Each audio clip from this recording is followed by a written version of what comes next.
lezhiane dhe lezhian të rinj dhe të reja, zoti kryetar i Partisë Demokratike, zoti kryetar i Bashkisë Lezhës, zonja Medaliaj, zoti Frokaj, zoti Ibrot, nderuar drejtues të Partisë Demokratike, antar të kryesisë, antar të aktivit, veteran betejave për liri e demokraci, zonjat nderuara të Lezhës, vajza, djem, zotrit nderuar, ju falenderoj nga zemra për ftesën sot në këtë ditë kaq të bukur këtu në Lezhë. Ditën ku radhët e degës së Partisë Demokratike të Lezhës shtohen me plot 150 antarë të rinj.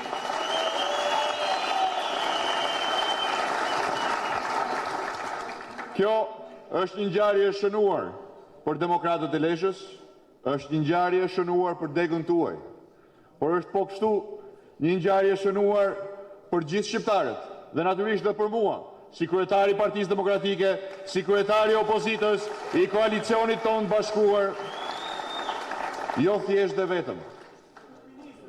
për momentin që ilustron shtimi radhëve, aq për shumë shtimi radhëve me gjakun e ri, me rinin, me dritën e syrit kombit ton, por sepse është një tjetër dëshmi e shpresës, e besimit, e bashkimit shqiptarëve me Partinë Demokratike dhe rreth Partisë Demokratike. Ndaj, dua të falenderoj edhe djemt e forumit rinor të Partisë Demokratike për pritjen e jashtëzakonshme që më rezervuan në hyrje të qytetit tuaj.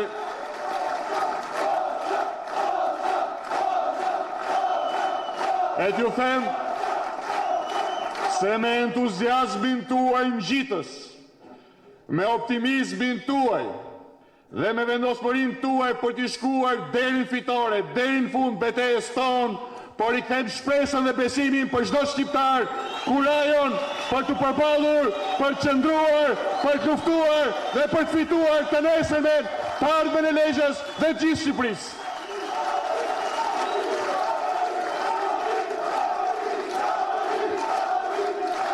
Vëllezër dhe motra, beteja kryesore e Edi Ramës dhe klikës tim pushtet,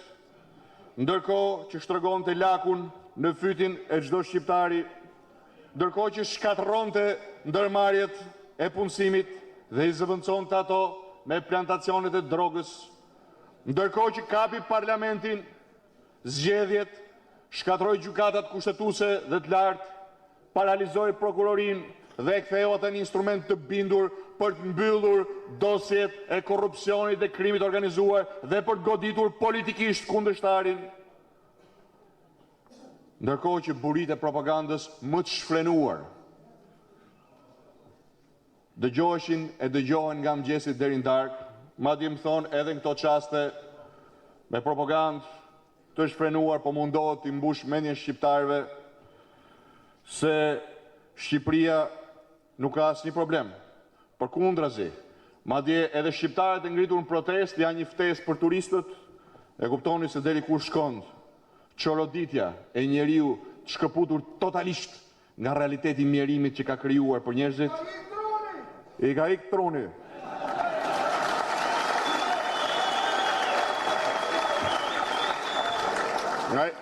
Nga njerë është më mirë të flasim me fjalët direkt apo jo. I ka ikë truni komplet. Sepse pse i ka ikë truni? Ta mbyll mendimin. Sepse nuk po i funksionon më instrumenti kryesor me cilin ka marrë pushtetin, shkurajimi njerëzve. Ti bëj njerëzit vegjël, ti tremb, ti friksoj, ti dëshpëroj, t'ju heq shpresën. T'ju thot se gjithçka këtu në këtë vend është njësoj dhe nuk ka më mirë se ky sharlatan. Se hajdutria, vjedhja, grabitja, varfria, papunësia janë një realitet që nuk e ndryshojmë dot. Ti hedh pak krip e piper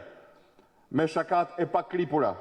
që e kanë shndruar në një aktor të dështuar, të emisioneve dështuara të propagandës që villet nga ekranet e blera me parat që i grabiten shqiptarëve,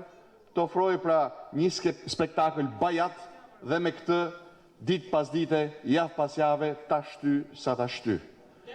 Pra basti i tij kryesor ka qenë shkurajimi njerëzve,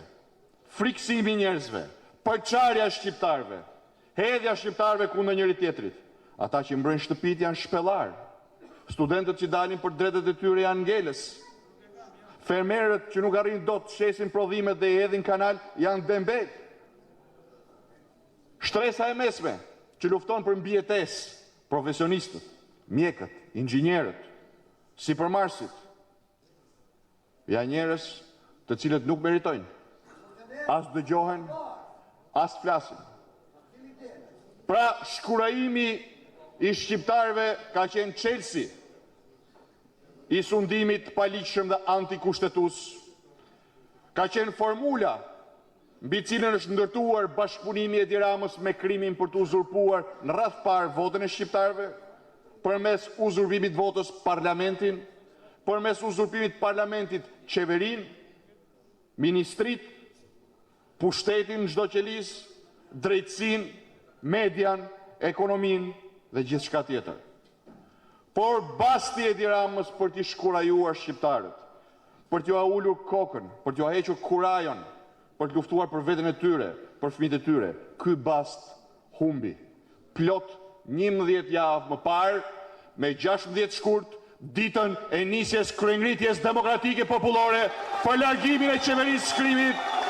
për t'i dhënë fund paligjshmërisë, për t'i dhënë fund asgjësimit të sovranit dhe instalimit një republike të krimit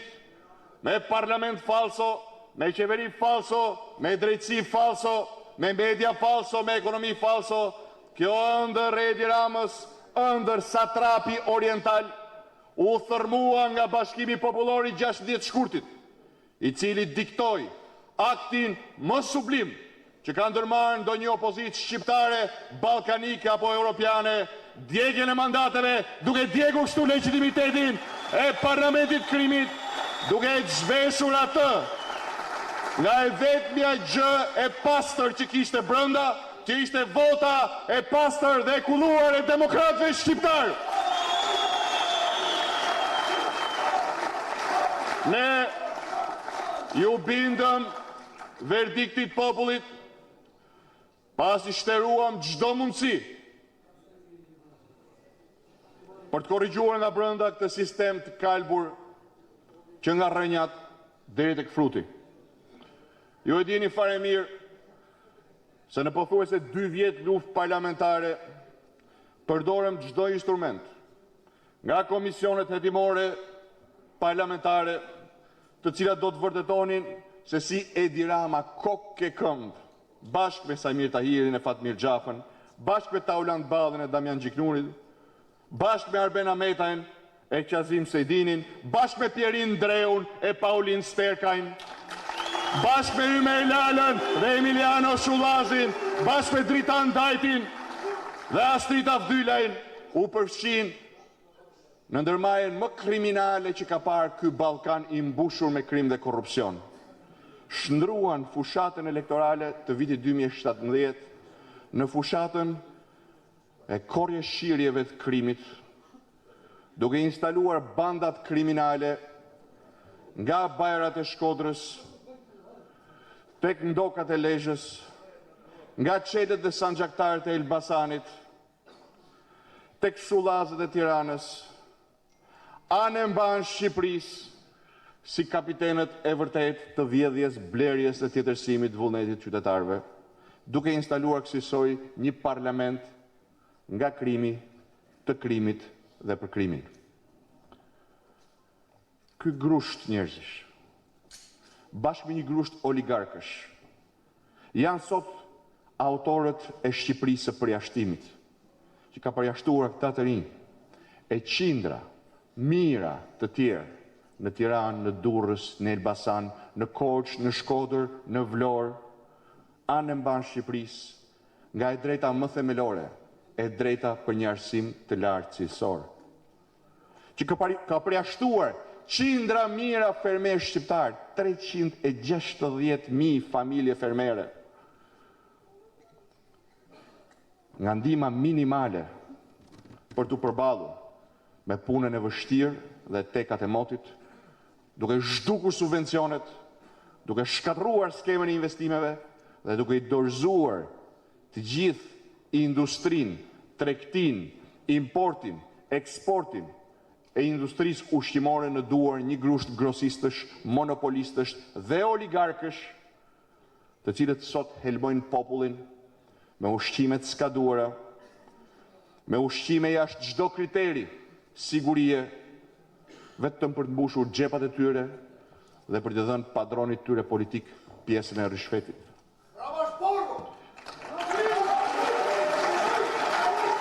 Janë përjashtuar qindra mijëra voglush nga garancit minimale për një arsim me standarde. Vjen dimri dhe ngrin në shkolla pa ngrohje. Shumë prej tyre detyrohen si që moti të ecin me orë tëra, sepse vetëm vitin e kaluar, ky grush njerëzish, kjo klik, ky regjim, kjo band, se vetëm qeveri nuk është, mbylli afro 300 shkolla anë mban vendit. Ky grush njerëzish ka përjashtuar nga zhvillimi, nga mirëqenia, nga pasurimi, shtresën e mesme shqiptare që e takson si askund tjetër në Ballkan, madje do të thoja si askund tjetër në Europën ish komuniste. 23% shkon takimi mbi rrogat e mjekëve, të inxhinierëve,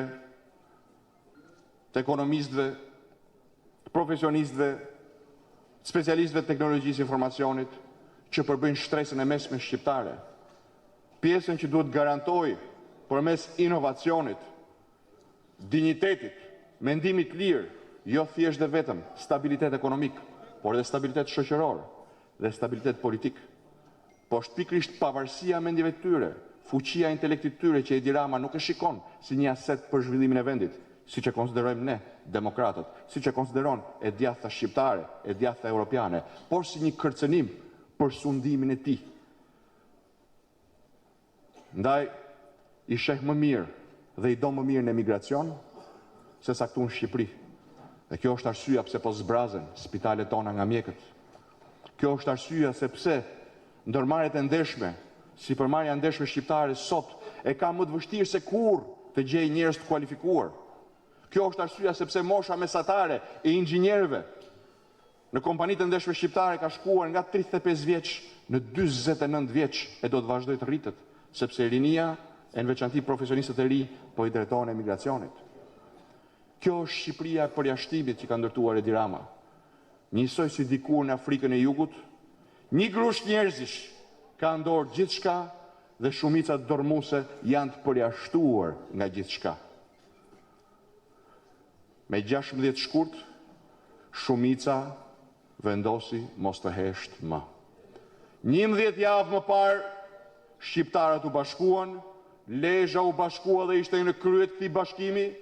dhe kjo kryengritje demokratike nuk do të ndalë derisa t'i japim fund Shqipërisë së përjashtimit, derisa të ndërtojmë gjithë së bashku Shqipërinë e gjithë përfshirjes, ku çdo shqiptar dhe çdo shqiptare të ketë mundësinë të jetojë me nder, me dinjitet, me mirëqenie, me shanse për punësim, me shanse për pasurim, të ndjek dhe të realizoj ëndët e saj dhe ti në liri të plot dhe me mbështetjen e plot të shtetit dhe qeverisë demokratike të zgjedhur me votë demokratike.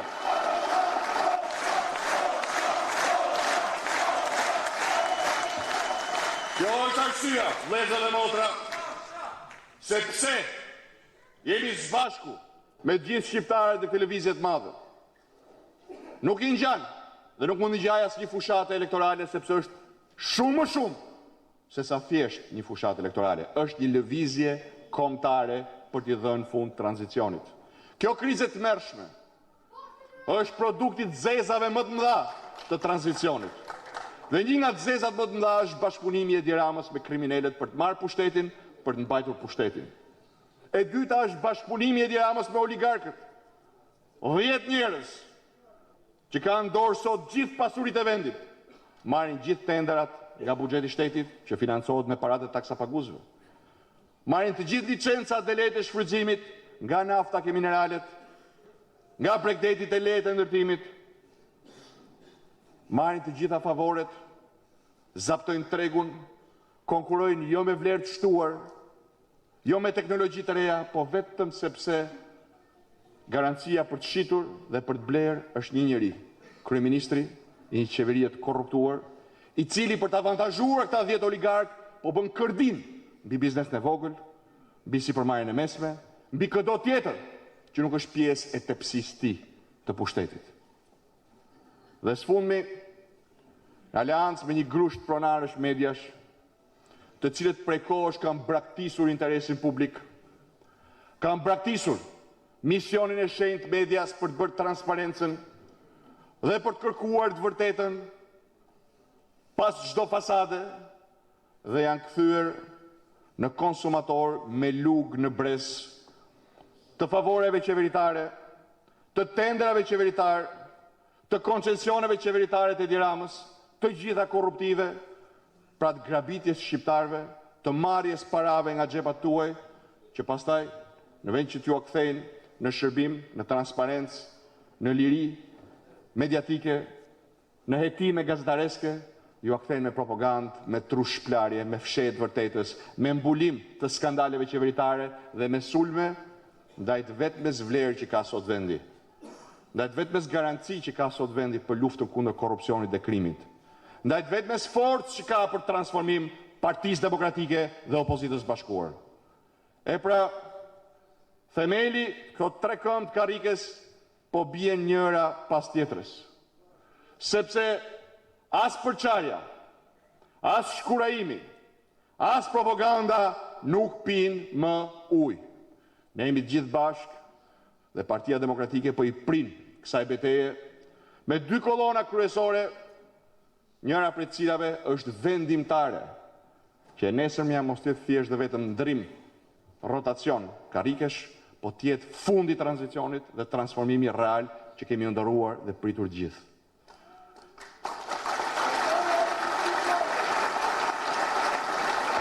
Ky transformim ka marrë trajt në gjitha fushat që prekin shqiptarët dhe jetën e tyre. Por sot është koha dhe detyra jonë si demokrat, që propozimet tona, programin ton, vizionin ton, jo thjesht për ta nxjerrë Shqipërinë nga kriza, por për ta marshuar atë drejt një horizonti shprehse, pozitiviteti, produktiviteti, punësimi, mirëqenie dhe pasurimi dhe shanseve për pasurinë për çdo shqiptar, ta bëjmë pjesë po kështu të një debati, një dialogu me të gjithë qytetarët tanë, pavarësisht prej bindjeve politike. Çdo shqiptar duhet ta di se në fund kësaj beteje për jetë a vdekje, për demokraci dhe për liri, nuk ka thjesht dhe vetëm një rotacion politik, por një program transformues ekonomik dhe shoqëror, që nis me masat më emergjente për ta nxjerrë ekonominë nga gjendja e vdekjes klinike, me uljen që ditën e parë të çmimit karburantit për çdo shqiptar me 300 lek, duke eliminuar taksën Rama mbi karburantin, me uljen që muajin e parë të taksave, duke sjellë në Shqipëri modelin konkurrues të taksës së sheshtë 9%, kontributeve shoqërore 9%, duke sjellë në Shqipëri sistemin më konkurrues fiskal, me mbështetje për biznesin e vogël e të mesëm, duke konsideruar biznes të vogël çdo aktivitet ekonomik nën 140 milion lek të vjetra në vit, duke hequr menjëherë nga skema e TVSH-s dhe duke i dhënë një dhe vetëm një detyrim ndaj shtetit dhe ndaj bashkisë, vetëm një detyrim 0.5% të xhiros vjetore.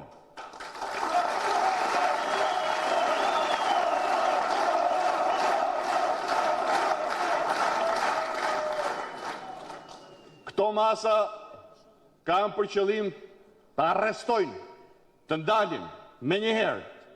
krizën ekonomike dhe ndezin impulset e biznesit e sipërmarrjes, t'i japin besimin se tek qeveria jonë nesër nuk do të ketë një armik, një gjobaxhi, një që e ka lënë truni dhe e ka mendjen vetëm mbush xhepat e vet dhe të ministrave të vet, një band e cila sheh biznesin si lopë për ta mjelur, por do të kenë tek qeveria e ardhshme e Partisë Demokratike garanten e barazisë dhe kushteve të barazisë në treg, e barazisë para ligjit, jo të goditjes, jo të dhunës e të represionit, po të qëndruarit në krahun e tyre dhe pa dyshim qeverinë që do të vendosë taksat më të ulta që njeh sot Ballkani dhe Europa për ndihmuar sipërmarrjen shqiptare, që të punojë, që të prodhojë, që të krijojë vende pune me paga dhe kushte dinjitoze për shqiptarët. Nxitja e investimeve të brendshme, nxitja e investimeve të huaja nuk mund vi pa krijuar një klimë të tillë. Pse do të vinë bizneset këtu ku taksa është 15% mbi korporatat, ku taksa mbi fitimin personal shkon deri 23%, ku çmimi i naftës është më i lartë në Europë, çmimi i energjisë më i lartë në Europë. Pa krijuar këto kushte as që bëhet fjalë të kemi investime. Pa krijuar këto kushte këtu do të investojnë vetëm trafikantët e drogës, shokët e Ramës dhe kështu do Rama, nuk do konkurrencë. Do që t'jenë vetëm ata të blenë gjithçka. Ata të blenë gjithë pasuritë e vendit, ata të blenë gjithë trojet me vlerë, ata të ndërtojnë gjitha pallatet në Tiranë e kudo tjetër, nuk do konkurrencë. Prandaj ka 6 vjet dhe nuk tregon dot një investim të vetëm të huaj, sepse i ka përzën, jo vetëm që nuk i ka ftuar, i ka përzën sepse janë kërcënim për regjimin e tij, për bashkëpunimin e tij me bandat në politikë dhe në ekonomi. E pra ky është prioriteti ynë kryesor, dhe çdo sipërmarrje ndeshme shqiptare duhet ta di se në fund kësaj betejë e pret një qeveri dhe një kryeministër që do të vendos taksat më të ulta, çmimin më të ulët të energjisë dhe çmimin më të ulët të naftës në funksion të një prioriteti absolut të Partisë Demokratike dhe Demokratëve shqiptar, punësimi, punësimi, punësimi.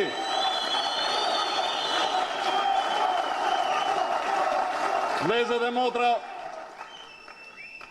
kjo është masa e parë stabilizuese, por ne kemi një vizion të plotë për ta kthyer punësimin jo thjesht në një prioritet absolut, por në një realitet të prekshëm. Që këta të rinj që kemi sot këtu, që kanë vendosur të qëndrojnë e të bëjmë betejë bashkë me ne deri në fitore, të jenë një shembull për qindra mira të tjerë, të cilët sot fatkeqësisht mendojnë të largohen. Dhe që ta bëjmë këtë nuk mjafton thjesht dhe vetëm të zhbëjmë të zezat e organizatës kriminale të rilindjes. Duhet të bëjmë një kapërcim të madh dhe të përqafojmë potencialin e jashtëzakonshëm që na ofron sot Europa dhe bota. Duhet ta kthejmë Shqipërinë në vendin më tërheqës për investimet e huaja. Potenciali është këtu. Vetëm në sektorin e teknologjisë së informacionit, Europa perëndimore do të ketë nevojë për 2 milion vende të reja pune për vetëm 5 vitet e ardhshme. Çfarë na duhet ne? Ne na duhet të japim fund lojës kungulleshkave, korrupsionit qeveritar me arsimin e lartë. Ne na duhet urgjentisht të dedikojmë fonde, të trajnojmë 1 orë më parë, të nisim trajnimin në fushën e teknologjisë informacionit, në fushën e inxhinierisë elektronike, në të gjitha fushat profesioniste, të gjithë të rinjve shqiptarë që duan të ndjekin këto deg, të garantojmë përmes një sistemi me të vërtetë europian, si ai që parashef platforma jonë për arsimin, që këta mos mbeten thjesht dhe vetëm në auditor, me drasa të zeza me shkumës, spari të jenë në laborator me kompjuter, me lidhje me internet. Së dyti të kenë mundësinë të aksesojnë internetin kudo që të jenë. Dhe së treti vetëm 50% e kohës tyre të harxhohet në auditor, 50% e kohës tjetër të harxhohet në praktikë mësimore. Çfarë duhet për këtë? Spari vizion. Ne kemi këtë vizion. Dhe sot pas dite do ta shpalosim me mendjet më të ndritura të botës akademike në praninë e një personaliteti të nderuar 2 herë kryetare të Komisionit të Arsimit të Parlamentit Evropian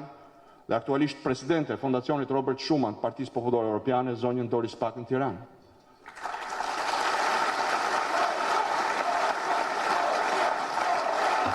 Por vizioni nuk mjafton. Vizioni nuk mjafton. duhet vullnet, duhet që qindra, mira, studentë shqiptar që sot janë në kushtet më të zeza të arsimit lartë dhe paguajnë çmimet më të kripura, siç e dini dhe ju vetë, prindrit e tyre, të gëzojnë benefitet e buxhetit shtetit që sot i gëzojnë 4 apo 5 oligarkë. Në planin tonë për arsimin për të arritur që brenda 2 viteve e gjithë infrastruktura e universiteteve publike shqiptare të rinovohet totalisht me teknologjinë e fjalës fundit, sikund të rinovohet edhe infrastruktura studentore konvikteve, në planin tonë buxhetor kërkohen 75 milion euro më shumë çdo vit. Po sa është fatura e abuzimit të kësaj qeverie? Vetëm vitin e kaluar 1.7 miliard euro. Thënë ndryshe, të vetmit që duhet kenë frikë nga ardhja e Partisë Demokratike dhe opozitës në pushtet, janë ata 5-6 oligarkë të cilëve do t'ju marrim të para për t'ju dhënë rinisë shqiptare, studentëve shqiptarë, universiteteve shqiptare. Dhe unë e di që e kanë të frikë dhe ju them bëni mirë që keni frikë, sepse kjo do të ndodhë me ndihmën e Zotit, me bashkimin e shqiptarëve brenda një kohë shumë të shkurtër, parat që vjedhin oligarkët do t'ju marrim. Kontratat do të anullohen, pasuritë e tyre të vëna në mënyrë të jashtëligjshme do të konfiskohen me ligjin e ri antimafia kundër oligarkisë dhe do t'ju kthehen zotërve të vërtet këtyre parave, aty ku i vodhën fillim, do t'i kthehen taksapaguesve shqiptar në benefite të tilla, ku siç ju thash, prioritet absolut do t'jetë arsimi i lartë që të prodhoj jo të diplomuar kokulu, 70% e të cilëve nuk kanë lidhje me atë që punojnë, në atë dek që punojnë me dekën që kanë studiuar, dhe mbi 80% nuk kanë punë fare, po të prodhoj inxhinier, programues, mjek, infermier, profesionist, ekonomist, të denj dhe të gatshëm për të bërë pjesë e një ekonomie të re, vibrante, pozitive, që krijon vende pune me paga europiane, me kushte dinjitoze për rinin shqiptare. Sot, në gërmadhat që ka lënë rilindja, shumë kush mund thot që kjo është një ëndër e largët. Ju garantoj që nuk është kështu. Me programin ton për të mbështetur financiarisht universitetet publike shqiptare, ne do të arrijmë kryojmë vetëm brenda 4 viteve të para mira mundësi për inxhinier, për programues, për ekonomist, për profesionistë të gjitha fushave. Me programin ton taksave të ulta, ne do të kryojmë këtu në Shqipërinë e bekuar nga Zoti, po të mallkuar nga kjo bandë kriminale, vetëm 1 orë larg Ramës, 40 minuta larg Athinës, 1 orë 20 minuta larg Vienës, 1 orë gjysmë larg Myniut,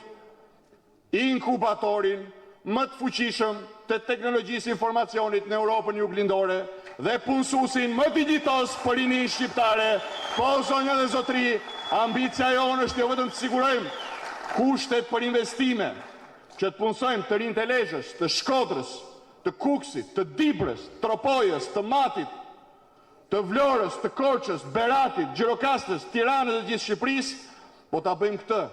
në mënyrë të tillë që Shqipëria të jetë në Ballkan udhëheqëse në fushën e inovacionit dhe teknologjisë informacionit, krijoj vende pune për rinin shqiptare dhe për rinin e vendeve fqinje. Ajo që na duhet është vizioni, vullneti dhe vendosmëria për të shkuar deri në fund, dhe jemi sot për të garantuar shqiptarët këtu nga kjo sallë se nuk na mungon asnjë prej këtyre 3 komponentëve. Vëllezër dhe motra, 100.000 voglush më pak krahasuar me vitin e kaluar është statistika e tmerrshme, që në fakt nuk është statistikë, po është një thik në zemër të kombit dhe trishtimi i madh për çdo prind që e dëgjon. Siç jemi këtu shumë prindër apo jo. 100.000 voglush të larguar do të thotë që vetëm vitin e kaluar janë larguar të paktën 50.000 familje e kush e di se sa të rinj që nuk kanë patur mundësinë të krijojnë familje në Shqipëri. Pjesa kryesore e këtyre të rinjve vjen jo vetëm nga fushat e profesionistëve, por edhe nga zonat rurale. Një analizë e jona tregon se rënja dramatike e prodhimit bujqësor si rezultat i politikave kriminale të kësaj qeverie ka çuar në braktisjen totale të fshatit. Dhe braktisja totale e fshatit, mungesa krahut punës, ka çuar në reduktim të aktivitetit prodhues bujqësor dhe blegtoral në shifra të papara të padëgjuara që nga fundi i luftës dytë botërore. Po përmend vetëm një shifër, në qarkun e Fierit, stoku i lopëve ka rënë me 80%. Pse? Se të merresh me blegtori në Fier, sikundër kudo në Shqipëri, të merresh me bujqësi nuk është bekim, është mallkim. Jo vetëm që nuk nxjerr lek, po duhet të fusësh lek për të mbajtur ciklin gjallë të mbjelljes, të kujdesit, të rritjes, të vjeljes dhe pastaj produktin e vjelur apo të korrur nuk arrin të